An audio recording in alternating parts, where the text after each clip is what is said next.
नमस्कार। मैं एडवोकेट श्रीरंग चौधरी। सभी पाठकों को मेरा नमस्कार। मैं महाराष्ट्र से हूँ।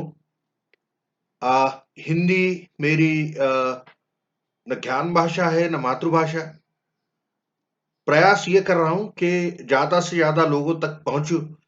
अ, मराठा आरक्षण के मामले में जो फाइनल हियरिंग हुई सुप्रीम कोर्ट में, उससे आरक्षण के विषय पर एक नई पहल हुई है। आरक्षण इस विषय की व्याप्ति, इसकी मर्यादा, इसकी आवश्यकता, उपयुक्तता और अ, जो विकास का एक ज़रिया है आरक्षण, ये माना गया है कि पिछड़ा वर्ग के विकास के लिए जो प्रावधान राज्य सरकार कर सकते हैं, उनमें से एक प्रावधान आरक्षण है। जो मूल हमारी राज्य घटना थी, जिस संविधान भी बोलते हैं, उसमें अ, रोज़गार के बारे में आरक्षण की तो सुविधा दी गई है। माने अनुच्छेद 16 आर्टिकल 16 अनुच्छेद 16 में अ, पिछड़े जातियों के लिए, उनके उत्थान के लिए सरकार भेदभावपूर्ण व्यवहार भी कर सकती है। यहाँ ये समझ लेना ज़रूरी है कि जो मूलभूत अधिकार है, उनमें से एक है समानता का अधिकार। माने सभी नागरिक राज्य सरकार से और केंद्र सरकार से समान बर्ताव की अपेक्षा कर सकते हैं। वो उनका मूलभूत अधिकार है, मौलिक अधिकार है। अ, भेदभाव रहित बर्तन, माने जो सभी नागरिक है, इनमें आपस में सरकार अ, भेदभाव न बरते, इस हेतु articles 15 and 16 have been incorporated. अनुच्छेद 15 जो है, वो देता है कि सरकार जो जाति, लिंग, जन्मस्थल या अन्य कोई भी बात पे अपने नागरिकों में भेदभाव न करें। मगर इसको एक अपवाद है, एक एक्सेप्शन है, और वो एक्सेप्शन है कि अगर सरकार चाहे तो पिछड़ा वर्ग के उन्नति हेतु कुछ प्रावधान कर सकते हैं। और ये जो इसमें उपलब्धि है, इसमें जो बात का ज़िक्र किया गया है कि सरकार कुछ प्रावधान कर सकते हैं, इसका अ, आधार लेकर आरक्षण दिया जाता है। तो इस आरक्षण के बारे में एक चर्चा नए से छिड़ी है। 8 मार्च को जब मराठा आरक्षण की फाइनल हियरिंग शेड्यूल्ड थी, उस दिन महाराष्ट्र सरकार की तरफ से मुकुल रोहतगी, इन्होंने ये बताया कि आरक्षण के विरोधी जो है, उनका ये कहना है कि 102वीं जो कॉन्स्टिट्यूशनल अमेंडमेंट है, 102nd कॉन्स्टिट्यूशनल अमेंडमेंट, इस अमेंडमेंट से राज्य सरकारों का अ, आरक्षण देने का जो अधिकार है, वो अब राज्यों को नहीं रहकर वो अ, केंद्र सरकार को, माने राष्ट्रपति के पास आया है। और इससे संघ राज्य प्रणाली जो है, जिसे फेडरल स्ट्रक्चर कहते हैं, वो फेडरल स्ट्रक्चर को इससे आघात हुआ है। राज्यों का और केंद्र का जो तालमेल है फेडरल स्ट्रक्चर में, हमारे संघ राज्य प्रणाली में, संविधान में एक बड़ा सुंदर बैलेंस बना है कि राज्यों को कौन से अधिकार है और केंद्र को कौन से अधिकार है। इनका जो समन्वय है, ये घटना में जो हमारी राज्य घटना में नियमावली दी गई है, उसमें 3 शेड्यूल्स है, 3 लिस्ट्स कि एक है जो केवल राज्य सरकारों का अधिकार है, एक है जो केंद्र सरकार के अधिकार है, और एक है जिसे कंकरेंट लिस्ट बोलते हैं, इसमें दोनों के अधिकार है। तो जो आरक्षण का अधिकार है, वो अब तक राज्य सरकारें अपने-अपने स्तर पर आरक्षण का लाभ देना, नहीं देना, ये उनके विवेकाधीन है, राज्य सरकारों के।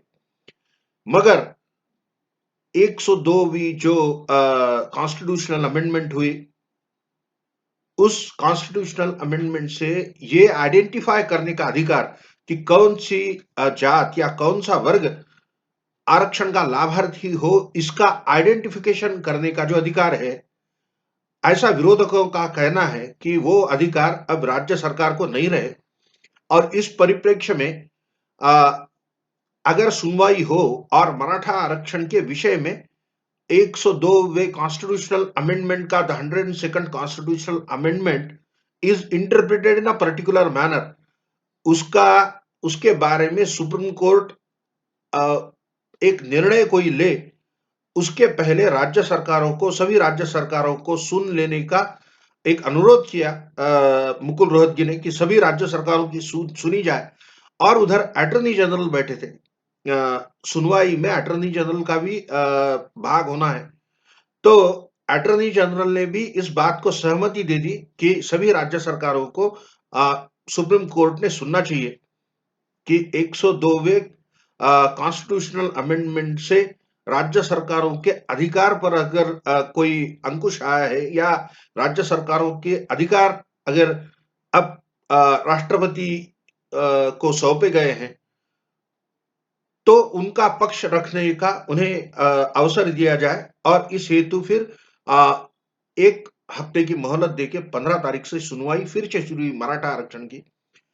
तो मराठा आरक्षण की जो सुनवाई है वो तो बदस्तूर चली आई है। मराठा आरक्षण का मैं बहुत संक्षेप में थोड़ा बताऊं आपको कि मराठा आरक्षण सन 2018 में एक कानून बनाकर जो पॉलिटिकली डोमिनेंट ऐसा एक मराठा क्लास है महाराष्ट्र में, उनको 16% उनको 16% आरक्षण दिया गया और ये जो 16% आरक्षण दिया गया, उस कानून को आह्वान दिया गया मुंबई हाई कोर्ट में और मुंबई हाई कोर्ट ने वो जो रिट पिटिशंस थे वो डिसमिस करके मराठा आरक्षण वैध है, मराठा आरक्षण देने का राज्य सरकार को अधिकार था और वो आरक्षण सही तरीके से दिया गया है। मराठा आरक्षण का जो कायदा है, जो कानून है मराठा आरक्षण कानून 2018 एससीबीसी एक्ट 2018 वाज अपील्ड